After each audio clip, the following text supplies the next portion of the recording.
Chilli flakes বাড়িতে বানানো কতটা ইজি দেখে নিন এই ভিডিওতে। চলুন মূল রেসিপিটি শুরু করা যাক। এখানে আমি বেশ কয়েকটা শুকনো লঙ্কা আগে থেকে ধুয়ে রোদ্রে শুকনো করে নিয়েছি। প্রথমে এই ডাঁটিটা আলাদা করে নেব। আমার ভিডিও যদি আপনাদের একটুও ভালো লেগে থাকে অবশ্যই লাইক, কমেন্ট এবং ফলো করে পাশে থাকবেন প্লিজ। এরপর আমি উনুন জেলে একটা কড়া গরম করে নিয়েছি। তারপর গোটা ছাড়িয়ে রাখা লঙ্কাগুলো দিয়ে আমি মিডিয়াম টু লো আঁচে এভাবে ফ্রাই করে নেব। মিনিট মতো সময় ফ্রাই করে নামিয়ে নিয়েছি ঠিক এরকম কালার করে। এরপর আমি আবারও 2 মিনিট মতো সময় ঠান্ডা করে নেওয়ার পর দু টুকরো করে বীজটাকে 50% আমি বের করে রাখবো।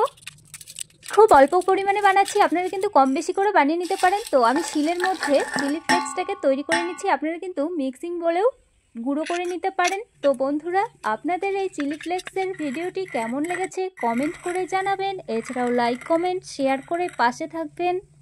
সহজে বাড়িতে বানালে কিন্তু আর আপনাদের দোকান যেতে হবে না, ইজিলি এই দিয়ে কিন্তু আপনার বিভিন্ন রেসিপি বানিয়ে নিতে পারবেন। ধন্যবাদ।